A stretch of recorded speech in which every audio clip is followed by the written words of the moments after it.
We have got the biggest problem of AIDS in the world. 80% of AIDS patients are found in Africa, and it has paralyzed and devastated our health systems. It has ruined families. It has stopped our progress in economic terms. Africa is dying.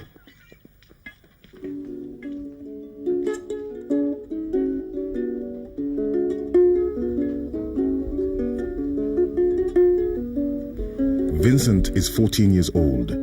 He is one of literally millions of AIDS orphans in Africa. Vincent has been ill for quite a long time. He is currently suffering from cryptococcal meningitis. The antiretroviral drugs that could save his life are too expensive for most people in Africa. We want to keep you a little bit longer so that your headache goes and this pain in your chest is treated.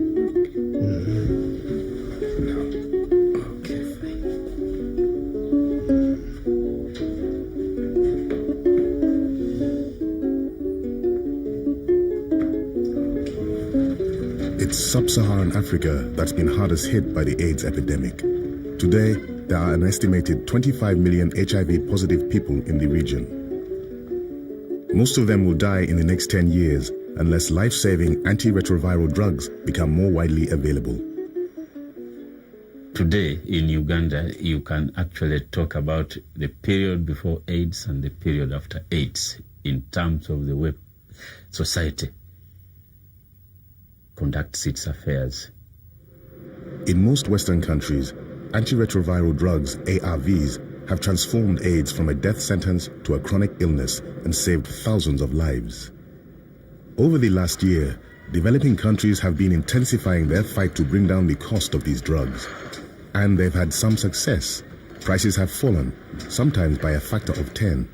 I will tell you the name of the game. In pharmaceuticals, the name of the game is monopoly. If you have a monopoly, you can charge what you like.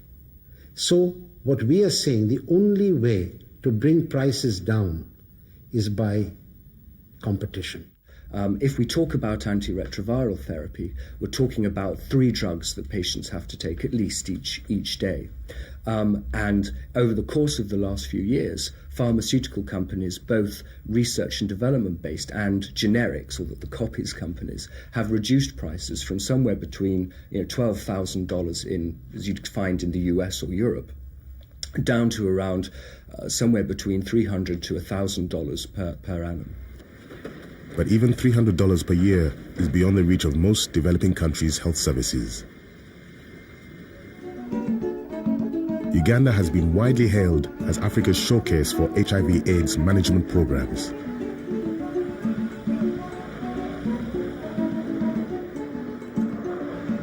The only way forward was to warn the people that, look, there is a disease which has come, it is new, there is no cure, it is transmitted through sex, and please take note.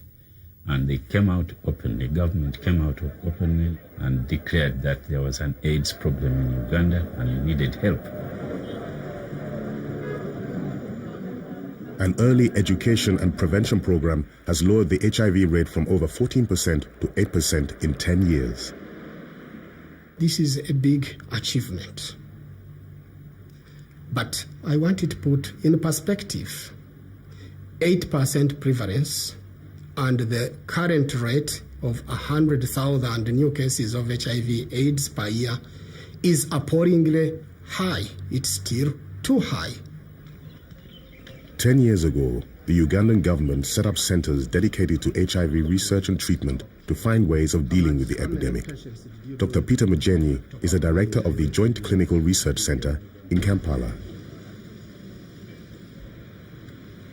The appalling nature in which the AIDS patients found themselves forced us to go into providing treatment, at least for those who could afford it.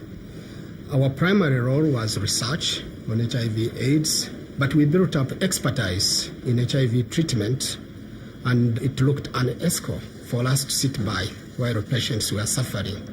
So we started offering HIV treatment, and this has become